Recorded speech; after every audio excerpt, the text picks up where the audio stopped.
Let's talk about, okay, you're the president of the Libertas Institute, you're very successful. Now, did you find it was essential to have a college degree to make the impact that you currently are having? I know you wrote the book, Skip College, Launch Your Career Without Debt, Distraction, or a Degree. I'm curious how you got where you're at, the impact you're making. Do you have a college degree? Did you find it was essential? So I just was on the conveyor belt. I was not homeschooled. I went to school and then I went to college because it's what was expected of me. And I said, hey, I look good with computers, and I'm making websites on the side, learning about it. I actually had kind of a little freelance business starting my senior year of high school through college. So I was helping pay the bills and just kind of learning as I went how to be a web developer. So I'm like, okay, I guess I'll get a degree in this. And that's what I did. My degree was in information technology. My classes that I did the poorest in were English, economics, and history, which are the three subjects that I would say I'm now most passionate about and to whatever degree excel in. So no, right? Because now I'm in a totally different career and part of life where the things that I do have no relevance at all to what I got my degree in, what I learned at all in college. But did that open the door for you, that piece of paper? It's all about the piece of paper, right? Right. So in my personal case, my first job out of college, they didn't care about my college degree. I mean, I don't know what's in their mind. Maybe they looked at it and they're like, oh, okay, good, he went to college. But what they really wanted to know in my interview was if I could actually code. They wanted to see me do some examples in front of them and show that I knew how to do this. And once I demonstrated that, they said, okay, you're hired. So that's what led me to believe that college was never really a factor. There may have been some corporate policy that, okay, only bachelor's degrees that I never knew of.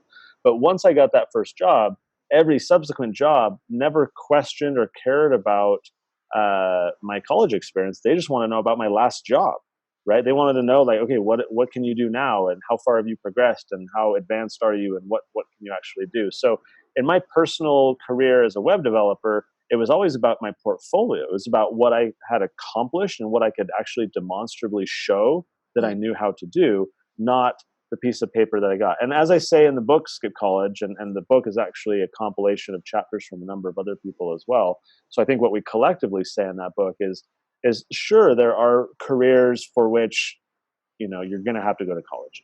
Right. But there are so many that aren't. And if you learn how to build a portfolio in whatever your field of interest is, if you have the ability to signal to someone, I'm competent, I'm hardworking, let me show you what I've done, that is going to put you light years ahead of someone who just, I went to this college and here's my GPA, because that itself is a signal, but it's nowhere near as good a signal as actually demonstrating competence and quality work and so forth.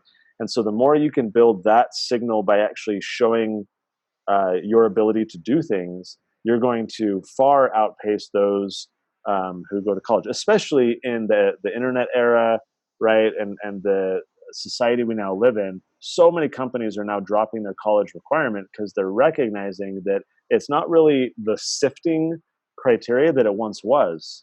When fewer people, used to go to college, it was a way to kind of benchmark and say, we want the cream of the crop. But now the government's been pushing everyone to go to college, Let's keep the interest rates low. Let's free college, free community college. Let's get everyone there. So now when everyone has it in the same level, how do you differentiate anymore between, right. You need to differentiate yourself. And so many companies are now open to hiring people who have no college experience. In my part, as I look back, I wish I would have known about this other philosophy or way of looking at things, because as I look back on my own college career, I consider it 4 years of wasted time and money. I wonder often where I would be at in life now had I kind of gotten started, quote unquote, with my life years before, rather than sitting in more classrooms for 4 years during a prime time of my life when my risk tolerance is high. What we try and do in that book, Skip College, is kind of put on some warning signs up along the conveyor belt to say, hey, here's a detour if you want to consider going off in this direction. Right.